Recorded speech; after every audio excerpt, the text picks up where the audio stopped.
জান্নাতে একা একা যাব না কো ভাই, তোমাকেও জান্নাতে দলে নিতে চাই।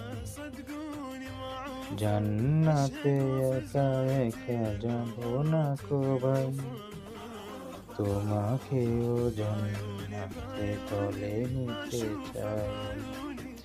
আসসালামু আলাইকুম। দেশ ও দেশের বাইরে সবাইকে জানাই রমাদান মোবারক। একটা বছর পর চলে আসলো আমাদের মাঝে আবারও রমাদান।